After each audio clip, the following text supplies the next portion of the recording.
أهلا بيكم في حلقة جديدة.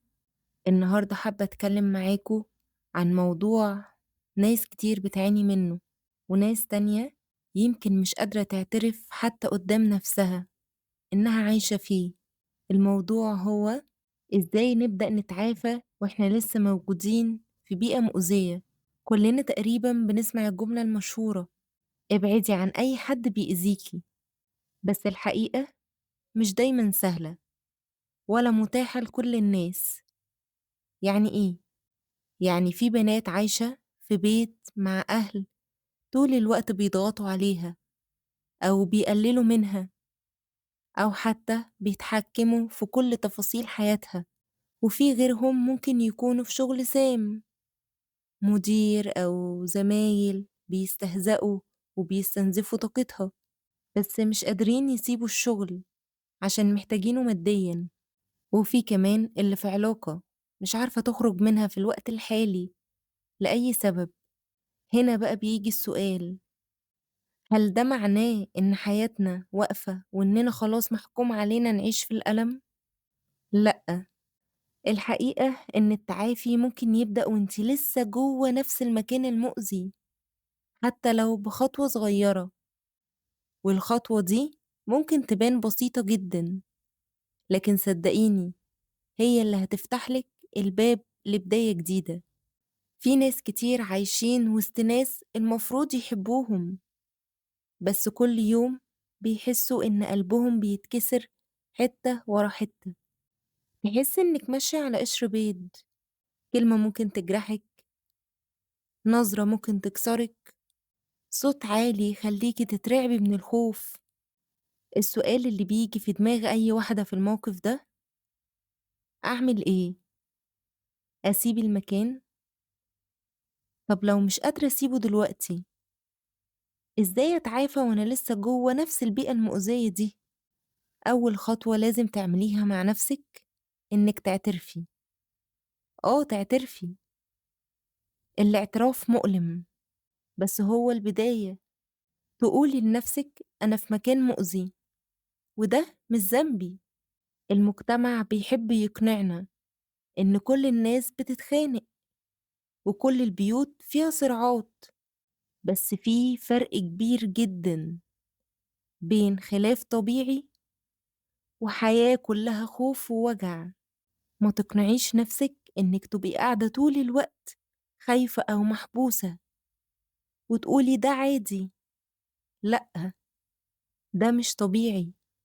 بعد الاعتراف بيجي دور الحدود.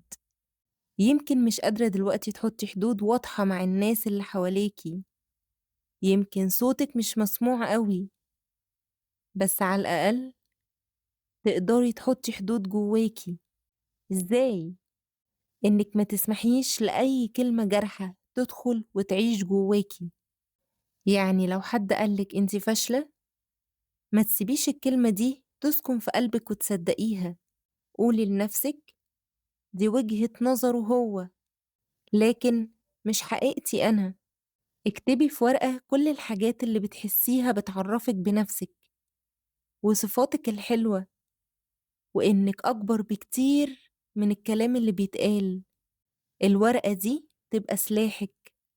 وبرغم إن البيئة المؤذية بتخليكي تحسي إنك محاصرة، لازم تخلقي لنفسك جيوب أمان صغيرة.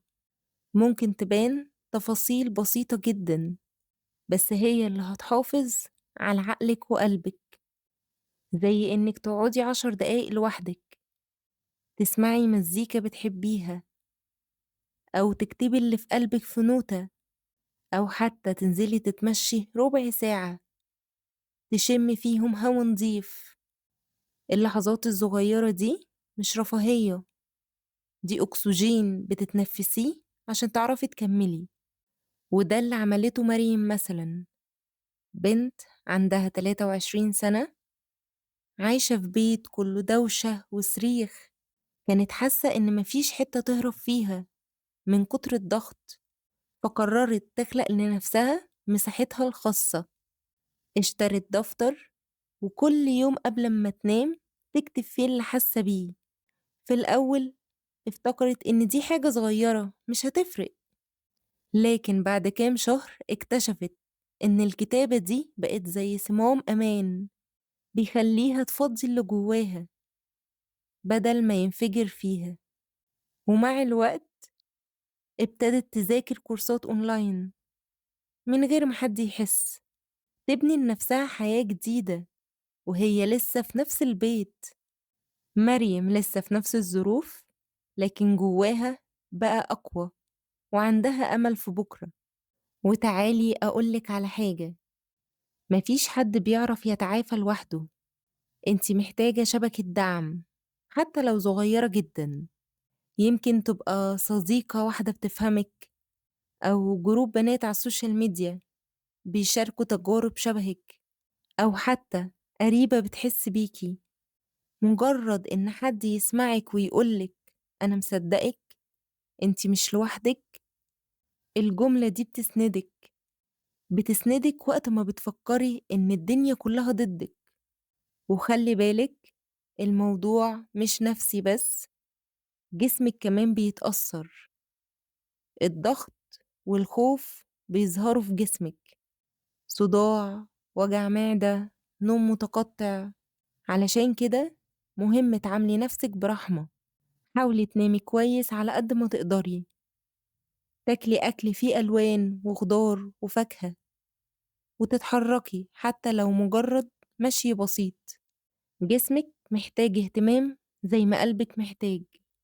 بس خلي بالك، التعافي مش خط مستقيم، مش هيبقى كل يوم أقوى من اللي قبله.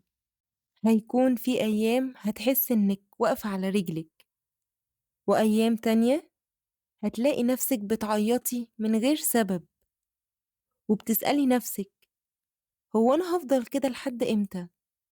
وده طبيعي جدا. التعافي رحلة فيها مطبات ولفات، بس كل خطوة صغيرة بتقربك من نفس أقوى. ومن أهم الحاجات اللي لازم تعمليها حتى لو مش دلوقتي، إنك تخططي للمستقبل.